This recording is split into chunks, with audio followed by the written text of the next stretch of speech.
Hi అండి, ఈరోజైతే రవ్వ కేసరి చేసేద్దాం. దీనికి కావాల్సిన పదార్థాలు రవ్వ, జీడిపప్పు, బాదం కూడా తీసుకుంటున్నాను.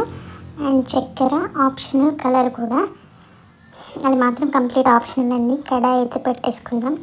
దీంట్లో కొంచెం నెయ్యి వేసాను, ఇంకొంచెం వేస్తే బాగుంటుంది అనిపించింది, ఇంకొంచెం వేసేసాను. కొన్ని జీడిపప్పులు అలా వేయించుకొని, అలాగే బాదం కూడా వేయించుకొని పక్కన పెట్టేసుకుంటున్నాను. ఆఫ్టర్ రవ్వ తీసుకోవాలి. ఈ రవ్వ అయితే ఒక గ్లాస్ కంటే కొంచెం తక్కువ తీసుకున్నాను, ఎందుకంటే ఎక్కువ అవుతుంది కదా ఇది కేసరి. అందుకు ఇలా వేపుకుంటే స్మెల్ బాగా వస్తుంది. బాగా వాటర్ పోయాలి, 1:3 అన్నట్టు. అప్పుడు కొంచెం ఇలా గట్టిగా అవుతుంది. ఇంకొంచెం వాటర్ కావాలన్నా 4 వేసుకోవచ్చు. కలర్ మాత్రం కంప్లీట్గా ఆప్షనల్ అండి. నేను కలర్ఫుల్గా ఉండడం కోసం వేసాను. అండ్ చక్కెర వేస్తున్నాను, నేను కొంచెం తక్కువే తింటాను, అందుకే చక్కెర తక్కువ వేస్తున్నాను. మీకు కావాలంటే ఆ గ్లాస్తో ఈక్వల్ గ్లాస్ వేసుకోవచ్చు, 1:1. నేను 1:2 వేసాను. తర్వాత అయితే అవన్నీ ఈ ద్రాక్ష అండ్ జీడిపప్పు, బాదం పప్పు అన్నీ వేసి కలిపేసానండి. బాక్స్లో పెట్టేసి ఒక చోటుకి వెళ్తున్నాం మేము. ఎవరైనా గెస్ట్ చేయగలరా?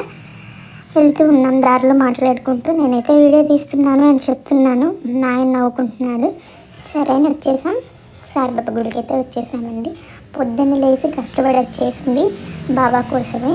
మా నాన్న చెప్పేవారు, ఏదైనా కష్టం వచ్చినా సంతోషం వచ్చినా గుడికి వెళ్ళమని. అదే ఫాలో అవుతాను నేను ఇప్పుడు. Stay tune.